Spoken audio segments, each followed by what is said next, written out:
Assalamualaikum warahmatullahi wabarakatuh. Waalaikumsalam warahmatullahi wabarakatuh. Memasuki fad yang ketiga, kita akan mengenalkan ilmu pengalihan haji. Apa itu pengalihan haji? Merubah cara haji yang tadinya kita akan masuk cara haji ifrad, masuk ke tamattu ataupun masuk ke qiran.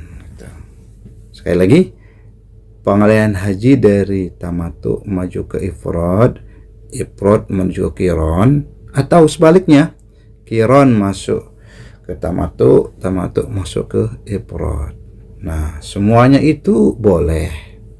Ya, karena Rasulullah SAW dalam yang dituturkan oleh Imam Nawawi, Nabi itu masuk ke ifrad, kemudian berubah niat menjadi tamattu, ya terakhir dia melakukan haji qiran. Nah, kita sudah tahu haji ifrad adalah melakukan ibadah haji lebih dahulu. Artinya apa? Kita berihram sampai tuntas wukuf dan jumroh, baru kita lepas kain ihram kita. Nah, itu dia. Ya, ifrad adalah tetap komitmen memakai kain ihram, ya, sampai wukuf, jumroh, baru tahallul dan lepas kain ihram. Itu. Kalau ibadah tamattu, ibadah haji tamattu, kita ya melakukan umroh terlebih dahulu, tahallul lepas kain ihram. Nah, ya. Nah, karena itulah kita dikena dam atau dikena membayar nusuk, yaitu berupa memotong satu domba. Kalau qiran, ya haji dan umroh niat dalam satu ya perjalanan, ya dilakukan bersama-sama, umroh haji, haji umroh, ya kemudian sampai ya jumroh baru dia tahallul. Itu namanya haji qiran. Nah, itu boleh pengalihannya. Ada yang mengatakan wajib, ada yang mengatakan sunnah, ada yang mengatakan tidak boleh atau haram. Nah, yang mengatakan tidak boleh ini adalah madhab Imam Abu Hanifah, Imam Malik, dan Syafi'i. Ya. Tapi kalau kita melihat, sebagian ulama mengatakan sunnah, ini pendapat Imam Ahmad bin Hanbal. Ya. Sedangkan yang mengatakan wajib, boleh pengalihan haji itu sendiri, itu didukung oleh Ibnu Abbas, bahwa Rasulullah SAW ya menyuruh bagi siapa saja yang tidak bisa membayar fidyah dalam umroh, maka bisa dia ya mengalihkan haji tamattunya menuju ke ifrad. Ya, semoga ini memberikan satu penjelasan tentang ibadah haji. Ya, tentunya kita harus ya mentaati, ya kemudian kita harus memperhatikan serta menjaga larangan-larangan haji, ya seperti jima jangan kalau sudah, ya kemudian bagi laki-laki menutup kepala atau sebagiannya, nah itu jangan.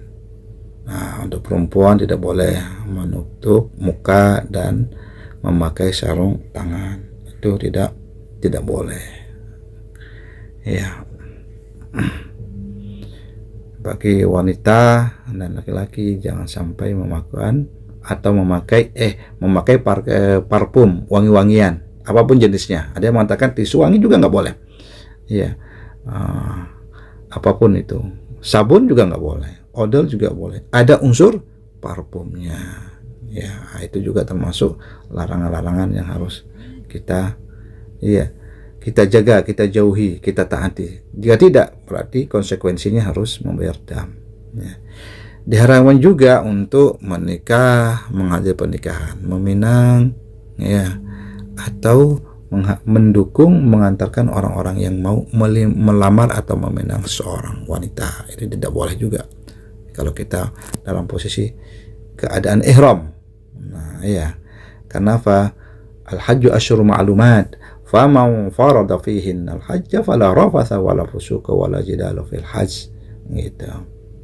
Ya, kalau kita sudah masuk dalam zona haji, kita harus rafas, jangan. Itu berkaitan dengan birahi, syahwat, emosional. Kemudian maksiat kepada Allah itu jangan. Ya, seperti akhlak ya yang tercela itu kita jauhi. Kemudian kita jidal, bertengkar atau emosi atau ya ingin melerai seorang dalam posisi kita dalam keadaan emosi, itu jangan. Itu salah satunya. Mari kita masuki dalam bab macam-macam larangan. Larangan itu ada 4. Ada yang berdosa tidak membayar dam. Ada yang berdosa kemudian dia tidak harus membayar fidyah. Ada juga yang tidak ada dosa tapi harus membayar fidyah atau dam. Berdosa dan harus membayar fidyah. Nah, itu juga ya seperti larangan yang tidak kita ketahui seperti ini. Memotong rambutnya karena tidak uzur, tidak dosa, tapi dia harus membayar fidyah.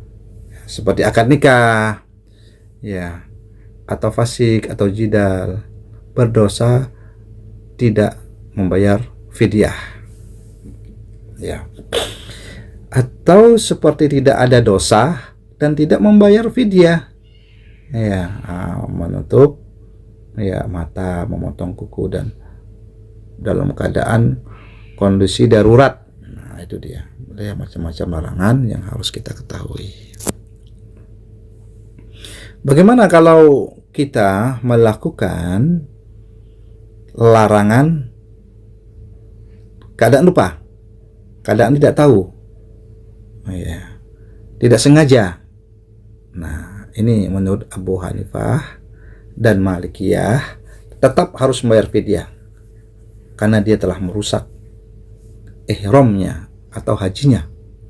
Menurut Syafi'iyah, jika melanggar larangan yang merusak seperti membunuh buruan, memotong rambut, maka harus membayar fidyah. Sampai di sini dulu para jemaah. Untuk part yang ketiga ini berarti berakhirlah kajian manasik kita. Semoga menjadi edukasi, bekal ke tanah suci, sehingga kita tidak lari dari tuntunan Nabi. Akhirul kalam. Assalamualaikum warahmatullahi wabarakatuh.